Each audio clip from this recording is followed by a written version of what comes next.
All right, so you are currently watching a video on paragraph basics and everything that you need to know about how to write a solid paragraph, whether about a story you've read or about nonfiction articles that you're reading. This will help you out, and you can come back to this at any time. This is Mrs. Pizzo here, giving you your paragraph basics writing tutorial.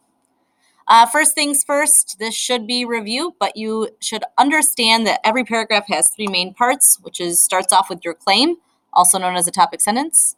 Your body sentences, these include your supporting details, text evidence, and explanations. And then you close it with a concluding sentence, also known as a conclusion. Every paragraph needs these three items, and it's up to you what you put in there, but they do have specific requirements. So we're going to start off with your claim. This is one sentence. Like I mentioned before, it's known as your topic sentence.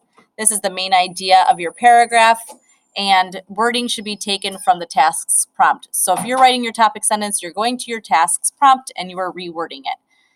If you find that you are developing your own claim, then what you do is you read your article or your story and you identify what is it that you want to claim. Let's say I'm reading an article about space and it's all about Saturn, and I'm reading it and I'm like, wow, Saturn is just wonderful.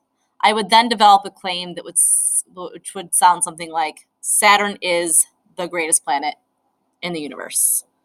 There's my claim. The rest of my body sentences then would be devoted to supporting whatever I'm saying. I do have an example here. This is from a story on the bridge.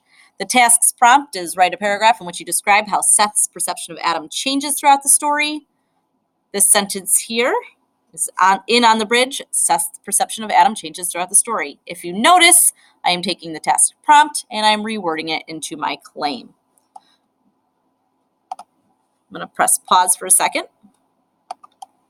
Okay, sorry, had to do something. All right, now after we do your topic sentence, you then need to start your details. And your details are only one sentence.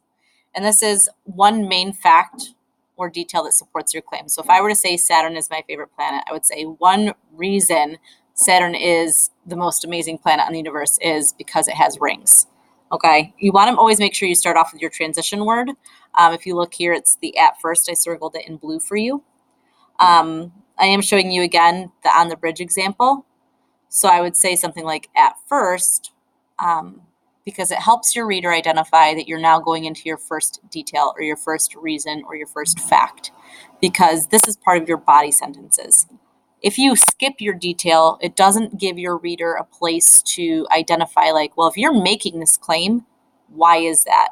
If I make a claim, I need to support it with a detail. Once I have my detail, I then need to go into my text evidence or my quote.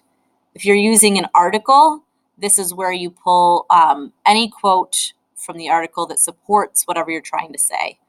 It has to be relevant. You need to introduce it. So you could say in the article it states, or according to, and then you would give the author's name. If you're doing a quote, you need to put it in quotation marks. If you're doing a quote from the story or the article, you need to put it word for word, also known as verbatim. Okay, and whatever text evidence or quote you're using, it has to directly support whatever your detail or your claim is. Here's the tricky part of the body sentences, and this is where most people lose points because it really cannot be just a one sentence explanation.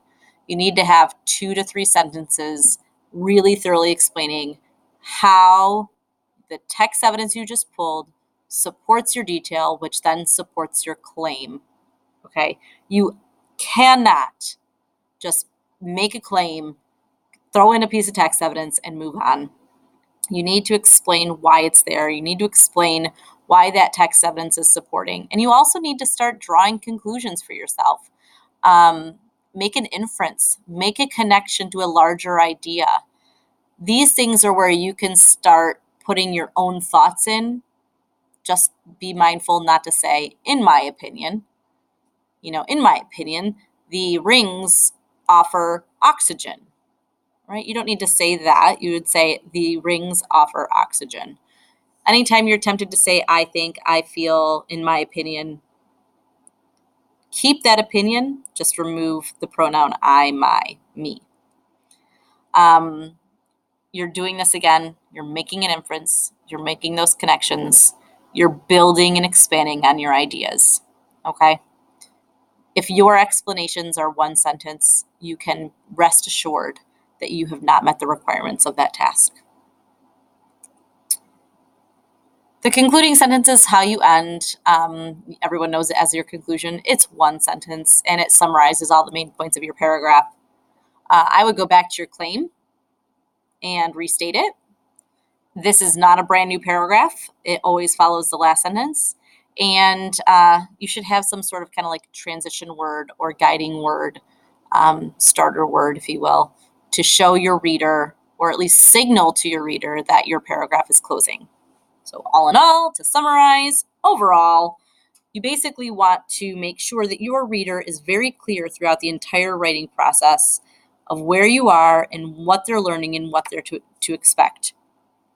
It's good written communication. If we're working on becoming solid communicators, writing is a form of communication that everybody has that needs to improve on. So keep that in mind when you are writing. If you have any questions, come find me. Happy paragraph. I think you're going to be amazing. Enjoy.